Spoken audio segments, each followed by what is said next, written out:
Hey everybody, it's Mike with the 1974 GMC. Working away. I don't know if I really mentioned this, but you guys have all been waiting for me to put this window frame back together. And just to let you know, I was about a foot short on the channel, on the U channel, so I had to order some more. And it hasn't come in yet. I have done some preliminary work. It will be coming back apart. I just have it together like that because I cut the felts to fit, so I was just screwing it together to make sure everything was right, and I cut made the water channels in there, and I cut where is it here? Yeah, you can't see it. It's on the very bottom. The bottom piece of glass, I put the it's under here. I put the rubber gasket around, or cut the rubber gasket for it. And like I said, I didn't have enough to go around this piece here. I was, like I said, about a foot short. And I should have measured, but I don't know. Maybe I was just hoping that the 18 feet that I bought would be enough, but it's not. So had to buy another 18 foot, and it was kind of pricey, $30 for the 18 feet. But yeah, when you have spent the amount of money that I've spent so far, and I don't know if I did tell you that, I was bored one day and sitting in the house, and I put all the dollars that I've spent on this thing, and not to this point, and not including the cost of the vehicle. I have about $10,000 I've spent, and probably the most expensive item was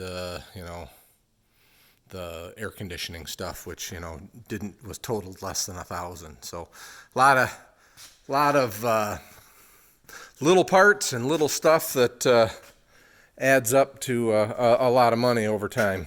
So, but still fun. It's my hobby. It's what I like to do.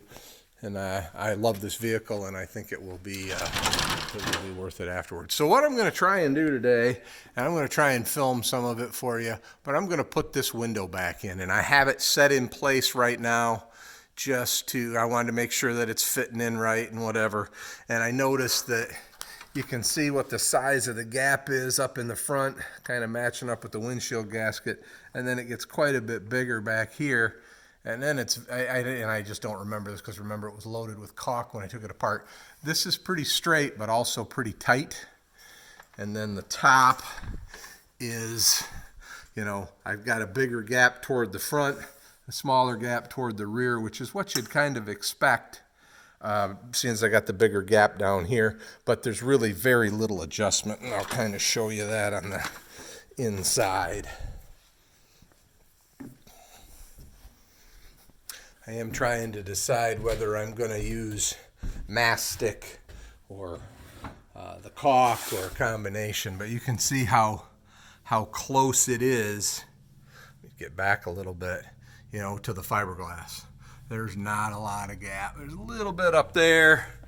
There's like nothing down here, and then there's some kind of toward the back. So, like I said, I'm going to set up, get this. I'm going to take the window out, get the mastic or whatever I want on it, get some caulk in place in some different areas, and try and set this window. I do have those screws in, and I've looked to make sure that the other screws line up with where they were before, and they do. So I'm guessing that that's the way it was before. Like I said, I didn't take really good necessarily video of it or whatever, but so I'm gonna try and put this window in today, because basically what needs to happen is that window needs to go in, that window needs to go in, and then I can put my door panels in, or my side panels I should say in. And oh yeah, yesterday you can kind of see there's some black duct tape, but this is that 1/2-inch foam insulation that I put under the floor. I kind of fitted in pretty good in there. I may do some more insulation beyond that, but that's as good as I have pretty much anywhere else. So I have that in place, and I did trim my foam kind of flush with the floor, and I did get the hatch cover pretty well set for carpet. So I think, like I said, once the two windows are in, I'll vacuum up, I'll lay the carpet, put the side panels in, and then the windshield can go in, and I'll be thrilled when the windshield's in. So, all right, hang on. All right, everybody. So we're going to do this in some steps, but I just want you to see that I put kind of filled up in that cavity up there, and then down the channel, pretty generous amount, and then the same thing down at the bottom.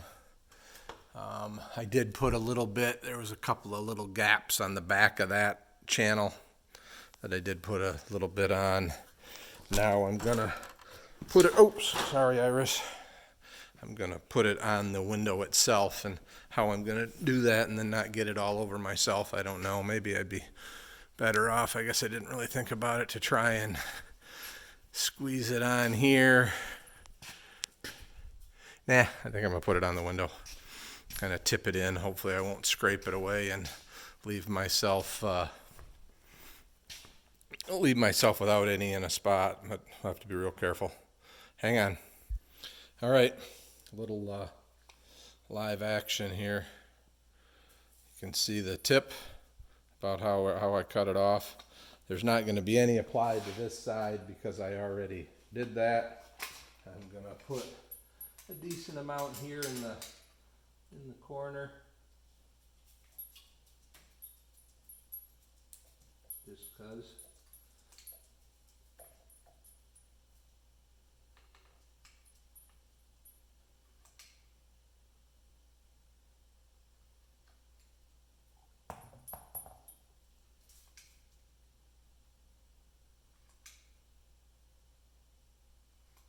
Probably going to have a bunch of this ooze out.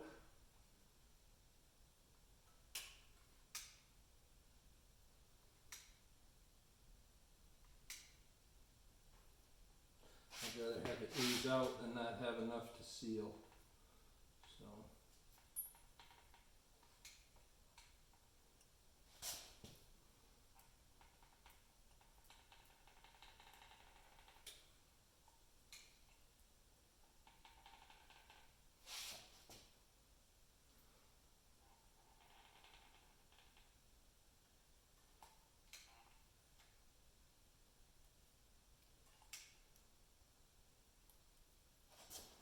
Really exciting video, I'm sure.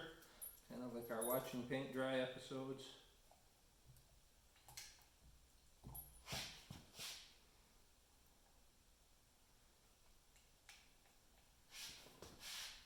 Can barely see this stuff, it's so black against my black paint.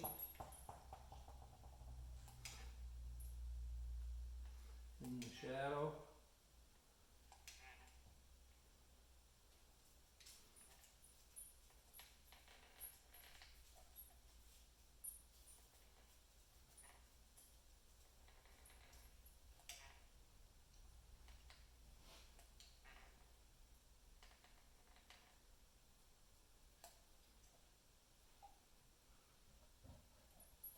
See if there's any places that I'm a little thin.